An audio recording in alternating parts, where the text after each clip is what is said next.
پھر امیر شریعت کی بات ذہن میں آ گئی. کسی نے حضرت امیر شریعت سے پوچھا تھا کہ شاہ جی حضرت علی آپ کے باپ ہیں، نسبی باپ، آپ کا نسب حضرت علی سے جا کے ملتا ہے، اور حضرت عمر خلیفہ ثانی ہیں، ان دونوں میں کیا فرق ہے؟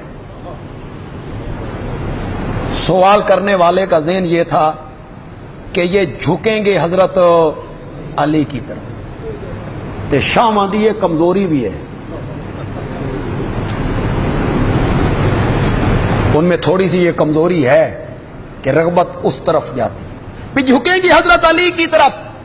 شاہ جی نے وہاں ایک جملہ کہا، اور خدا کی قسم حضرت عمر کی پوری سیرت اس میں سمو کے رکھتی.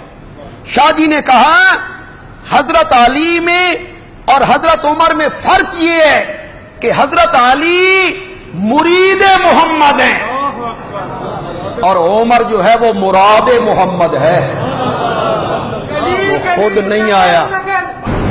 کچھ تو سمجھ آ رہی؟ نعرے تو ذرا پرہیز کرو، گل پسند آ جائے تو سبحان اللہ، اے نعرے محاذوں تے چنگے لگ. ہندوستان سے ہماری جنگ نہ ہو، اللہ بچا کے رکھے، اور اگر وہ ناگزیر ہو جائے تو پھر یہ نعرے مارنے کا وقت ہوتا ہے.